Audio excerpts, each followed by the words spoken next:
Cascade Hoops Talk, Billy D. Hey, today we have Noel Emenhiser. He's the head men's basketball coach, Madonna University Crusaders. Cascade Hoops Talk starts right now.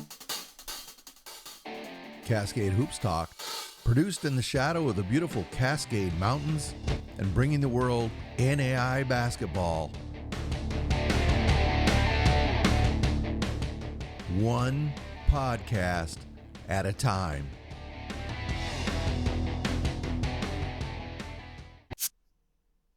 Hey, Billy D. Today we have Noel Emenhiser, head men's basketball coach, Madonna University. They play there in the WAC.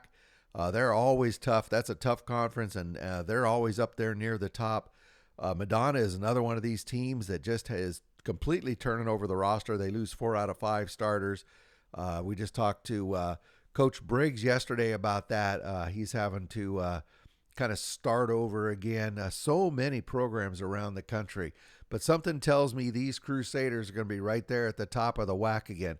Let's take a listen to Noel Emenhiser, head men's basketball coach, Madonna University, the Crusaders. Cascade Hoops Talk, Billy D. Hey, I got Noel Emenhiser on the phone. He's the head men's basketball coach at Madonna. They are the Crusaders. How you doing, Coach? Thanks for being on the show. Doing great. Thanks so much. I always enjoy talking. So, Coach, I do want to talk about the WAC, and I want to talk about your team. You've been the coach there, head coach there, I think since 2009. You're approaching, 300 wins. I don't want to jinx you, but you're getting close to 300 wins. You've had a lot of success, a lot of milestones. When you look back at those, 16 years, what are some of the things that you are most proud of as a head coach? Well, it's a great question. We have a couple of alumni that every year throw a golf outing to help us raise money. And that particular weekend has kind of turned into a basketball homecoming. Our former players come back and share what's happening with them in their lives. And this particular summer, as that weekend was taking place, and the number of people that are involved and connected and care about our program, I really felt like this is what we dreamed of building as a group. When we started down this road, those number of years ago, we've been really fortunate to keep our coaching staff together, connected, aligned. And so we've had a group of people that I think looked forward into the future and imagined a program that not just had some competitive success and built a solid reputation on the court, but had really become close family type that care about each other long beyond the time that we've had the up in the court. And so to me, that's the absolute thing that I'm most proud of is the community, the connection, the relationships, the men that have come through our program that not only have changed our program and made us better as coaches, but that have gone on to pursue and capture many of the dreams that they have for themselves. So I hope that we're able to continue to have an attractive program, that we get highly motivated, high character people who aspire to do great things in their time here, and especially aspire to be great men when they leave here. Coach, you are an alumni of Madonna. You had a fabulous, well, that's a tough word, a great career, 2,200 points plus. When you talk to longtime supporters, longtime alumni at events, do they talk you more about, they ask you more questions about coach as a coach, or do they go back and ask you old questions as a player? Absolutely, coaching. Yeah. If you want to be forgotten as a player, get into coaching. And I'm glad to have been forgotten. We did not have a lot of success in my time here as a player. And so, it's absolutely the greatest joy to hopefully put teams on the floor that are really competitive and guys have an opportunity to learn what it takes to be a successful member of a successful team. And so when we talk to guys, they know, I hope they know I'm not interested in talking about myself either as a player or as a coach, but interested in talking about our players and their dreams, and hopefully how as a community we can support them toward their growth and their one day accomplishment of those. So those events are fun. In so many cases you don't end up talking about the individual game's outcome, but right, really the memories and the relationships that surrounded so much more than any of those milestones or markers. Well, in that vein, when you look back, when you are all done coaching at Madonna and years later people bring up your name, what do you want them to remember about you? Another really good question, and I don't know that I've actually pondered that all that much. I hope that the people that I had a chance to come into contact with either the guys that we got to spend a lot of time with through playing and coaching together, or the chance encounters with opponents, or, you know, a community member that came and watched the game. I just hope that they felt in some way that I had a positive influence on them. Obviously, most importantly, those players hopefully left them a little better than we found them, and showed them what it takes to be their best version of themselves. And anybody that watched our team, I hope that they felt that team was a representation of positive things. And I don't think it'll be a legacy of just on-court success. It certainly can be a part of what we accomplish, but I hope it's a lot more meaningful and relationship driven than just anything in a stats or in a record book. Yeah, and I certainly believe that will definitely be the case. Last season, you and I talked about it a couple times during the last season was a real roller coaster for you. I'm not telling anybody anything they didn't know. You fought back. You got to be really proud of your team. You fought back. You were able to make the NAIA tournament. You fell in that first round over at Indiana Wesleyan, but you're able to fight back and get in that tournament. As you look back now, you've had the off season to reflect. What were some of the learnings that you took away from last season? Yeah, certainly hope I learned a lot. Our early season preparation, how we can be best prepared. Now, we had scheduled a really challenging non-conference schedule to start the year, and so losing a couple tight games in overtime to Grace, to St. Francis, Indiana, Huntington early. There wasn't an overtime game with Huntington. They got after us pretty good, but record didn't show the type of team that we could be. We had some adversity early in the year as well. And so from one perspective, I couldn't be more proud of our group's resilience and ability to recover from that adversity, undying faith that we could still, have a really meaningful season outcome wise. But yeah, certainly hope that I've learned a lot in terms of how to help best prepare a team to start with momentum. Some of the traps that we fell into a little bit early. And I hope that we're a little better prepared from those aspects, even though we have quite a bit different, look and feel to our roster this coming year. Yeah, let's talk about your roster. Before we started, you and I talked just for a moment. You've got 4 starters who have graduated, moved on, including Brendan Young, Matt McClellan. Yeah, everybody knows them there. But some great basketball players have moved on. Amani Weston you have back as the lone starter. Talk about when you were out recruiting this year, you were building this team. What did you have in mind when you were recruiting? What were you looking for? And talk about the team that you were out to build. Yeah, great question. And you're right. We definitely graduated some irreplaceable players, some guys that we will not be able to replace individually. And we didn't try to. We didn't try to find another Matt McClellan or Brendan Young or Isaac Anderson or Ethan Immersion or some, we had great seniors that were coming off the bench last year too. So, we graduated a significant amount of our production and playing time. We bring back a really good core from a leadership and culture perspective, including Amani and some of our other returners that didn't have as much opportunity on the court playing behind some of those, potentially Hall of Fame type players. Josh Wan, Jermaine Davis. So we've got some guys that are really great ambassadors and cultural leaders for our program that are ready to take a step or help this group to get ready. So when we went out and recruited, we were looking for MKGs. We were looking for Madonna kind of guys, selfless, hardworking players that understand and are willing to do what it takes to win. And then we believe that we can, I hope, and assemble them into a winning team that won't exactly look like things that we've done in the past, but the same framework. And then we'll be creative to put them in a position to impact, our success this year. So what we were able to find is guys that had a lot of success at their previous stops, whether that be high school or junior college, that were integral parts of very, very successful teams. And then our job now is to bring them in and assimilate them, figure out their strengths, help them to see the style that we would like to play, and then have some adjustment where we can marry those two between each other, put them in a position to be very successful in a way that we feel good about playing. So I'm really encouraged about the group, but having had a couple days of official practice under our belt, I recognize we have a million miles to go to be anywhere close to our potential. Yeah, every coach in the country is feeling that right now. You said a very important thing. You were talking about looking for that Madonna kind of guy.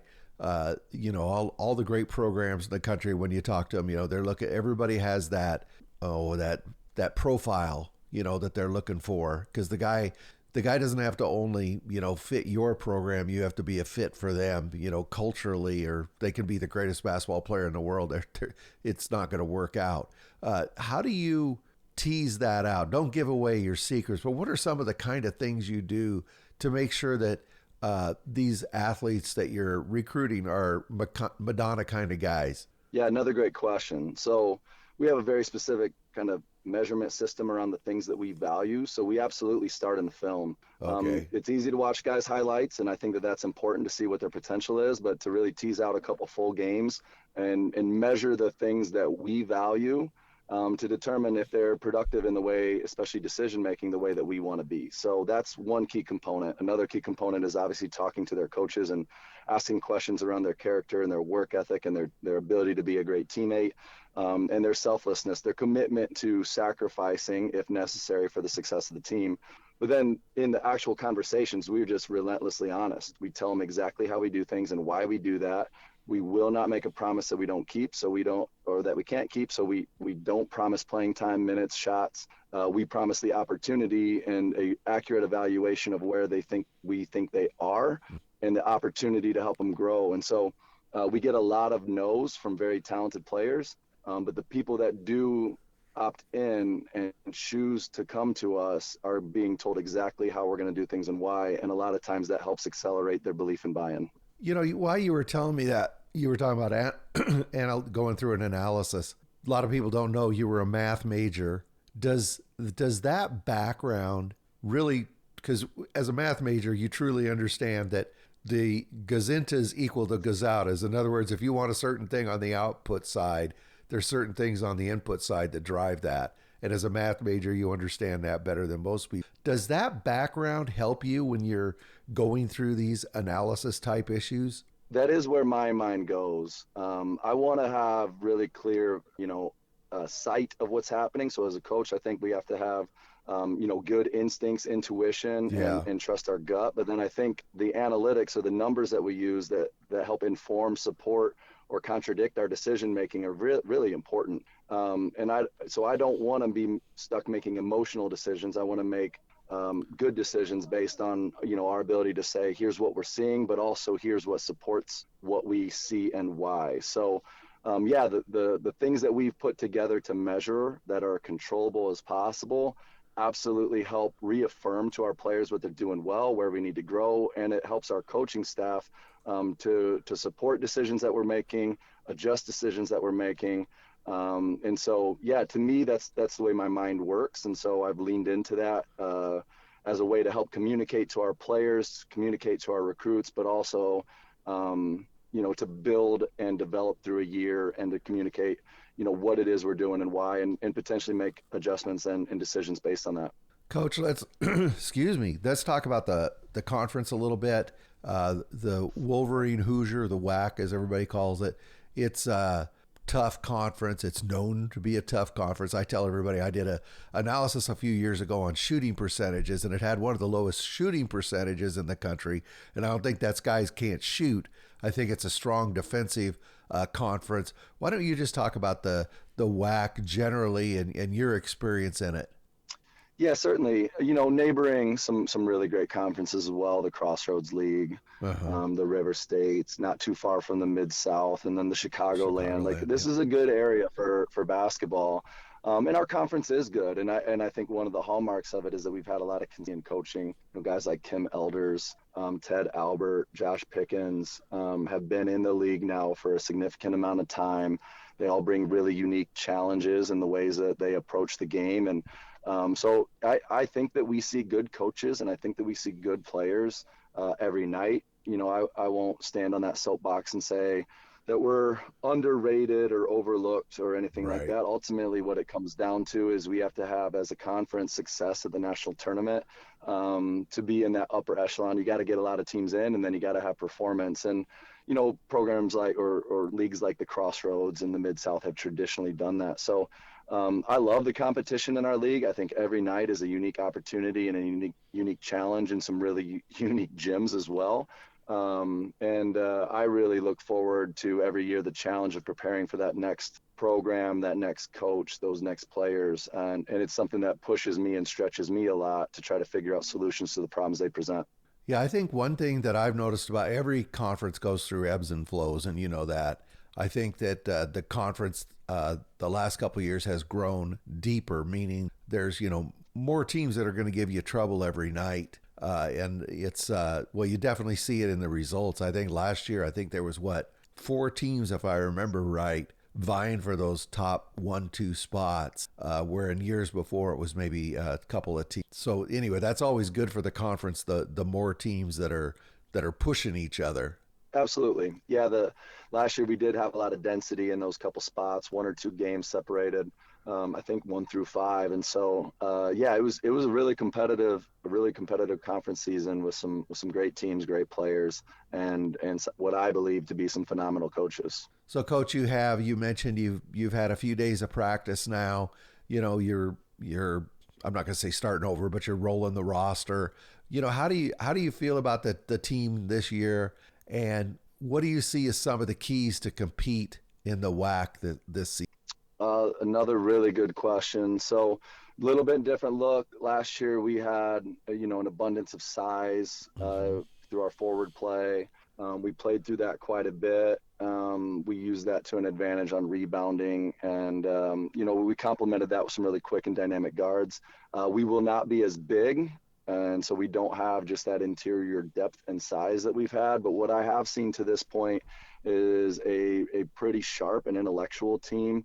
Very skilled guard play with a lot of length. So we'll have to adapt a little bit defensively and be what I hope is a little bit more disruptive on the perimeter and not rely on allowing a lot of penetration and back to basket play near to the basket. And then we're just going to have to be great communicators and really, really tough to keep our opponents from taking advantage of any size opportunities that they have. So I think this team has a potential to be a very, very strong defensive team and a very skilled offensive team, but we're a long way away from the understanding, the selflessness, and the connection that those two things are going to take.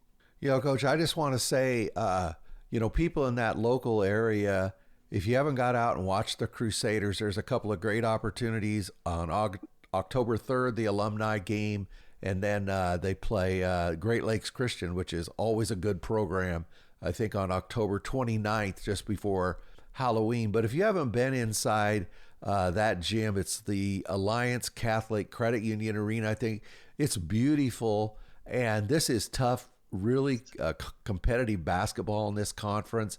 They should be packing that gym every night, Coach. Yeah, we've had great following from the community. We really try to represent the values that not just Madonna, but this local area really, really leans into. And so we're fortunate. Like we do have a great following and a lot of people that care deeply about our program. And every time they come, we want to make sure that we've given them the best possible outing in terms of our effort, our support of each other, our selflessness. And so we hope that we can just continue to develop that following and that support that we've seen.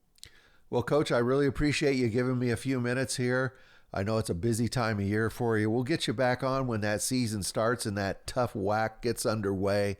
Always fun to talk during the season. Catch us up on where you're at. Yeah, thank you for your time, and thank you for all that you do and giving us small college coaches a voice and a platform. Oh, absolutely. Thank you, Coach. That's Noel Emenhiser. He's the head men's basketball coach, Madonna University. They are the Crusaders. Thank you, Coach. Hey, thanks a lot to Coach Emenhiser and to Madonna University. They got a good thing going there. It's a tough program. If you're in the local area and you haven't checked out Madonna, you need to get out and check them out. Hey, this is Billy D, and again, I want to say one more time, I really appreciate all the support the fans have given me early in the season here. Boy, we're going to be playing basketball pretty soon, but boy, I hope you're enjoying these great conversation with these great coaches across the country, and we'll definitely have more before we get going underway on the season here. Hey, this is Billy D, and we'll talk soon. Thank you very much for supporting our podcast. Please like and subscribe. Get out to your local NAIA school because NAIA basketball is the best entertainment value in America.